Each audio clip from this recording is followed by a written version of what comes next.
ज्यादा अनुपयोगी कोई हो नहीं सकता था जिसने उत्तर प्रदेश को बर्बाद किया। अब जैसा करोगे वैसा भरोगे, ये तो कानून तो अपना काम करेगा ही करेगा, लेकिन आपको पीड़ा इसलिए होती है क्योंकि आपका साथ सच्चे अच्छे आदमियों के साथ है ही नहीं। पूरा देश जानता है कि जहां जहां चुनाव भारतीय जनता पार्टी हारने लगती है, इन संस्थाओं को आगे करती है। इनका बोखलाहट, ये चोर की दाढ़ी में तिनका के सिवाय कुछ नहीं।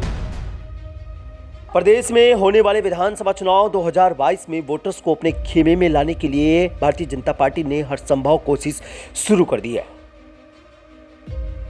पूर्वांचल में वोट बैंक को मजबूत करने के लिए सारे समीकरण बना रही भाजपा ने किसान आंदोलन का समापन कराने के साथ ही पश्चिमी उत्तर प्रदेश के जाटलैंड में भी अपने लिए स्थिति मजबूत करना शुरू कर दिया है। पश्चिमी उत्तर प्रदेश को किसानों का क्षेत्र कहा जाता है। ऐसे में किसान आंदोलन ने यहाँ की राजनीति को काफी प्रभावित किया है। पश्चिमी यूपी में तकरीबन 136 विधानसभा सीटें आती हैं, जिसमें से साल 2017 के चुनाव में भारतीय जनता पार्टी ने 104 पर जीत दर्ज की थी। जाहिर है कि किसान आंदोलन ने इस क्षेत्र की सभी विधानसभा सीटों पर भी काफी प्रभाव किया था। सोशल मीडिया में भी इसे लेकर काफी गर्मी देखी गई थी। यहाँ के किसानों ने भी किसान आंदोलन में बढ़ चढ़कर हिस्सा लिया था। उधर देश के प्रधानमंत्री ने तीनों कृषि कानून वापस ले लिए हैं और किसानों ने भी कुछ शर्तों के साथ किसान आंदोलन की वापसी कर ली है। तो ऐसे में इस क्षेत्र में भाजपा के लिए कोई खुशहाली होगी या नहीं, यह गंभीर विषय है। मगर किसानों की कमोबेश सभी शर्तों पर सैद्धांतिक सहमति बनाने के साथ ही किसान आंदोलन को समाप्त कराना केंद्र की मोदी सरकार के लिए बड़ी जीत है।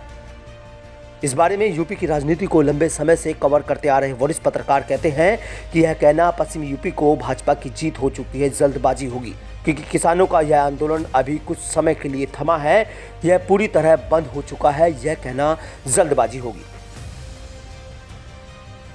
उत्तर प्रदेश की राजनीति में पूर्वांचल और पश्चिम विधानसभा क्षेत्रों में पकड़ हासिल करने वालों ने ही विधानसभा चुनाव में मजबूती हासिल की है। यही कारण है कि सभी राजनीतिक दल पूर्वांचल की सभी 164 विधानसभा सीटों पर अपनी दावेदारी को बढ़ चढ़कर साबित करने की कोशिश करते रहे हैं।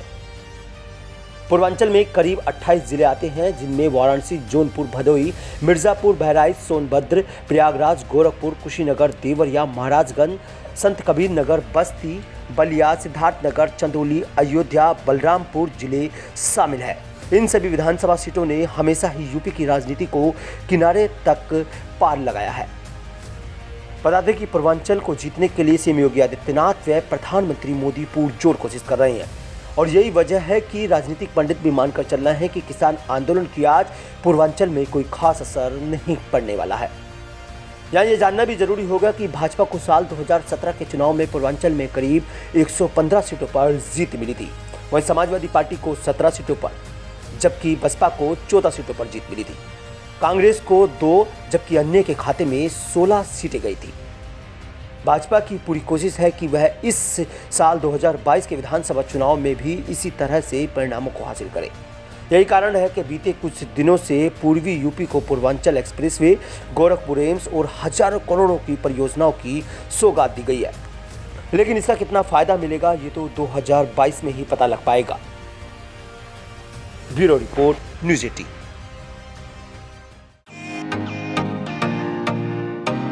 फेसबुक और यूट्यूब के बाद अब आपका पसंदीदा चैनल न्यूज़ 18 डेली हंट पर भी फॉलो करें।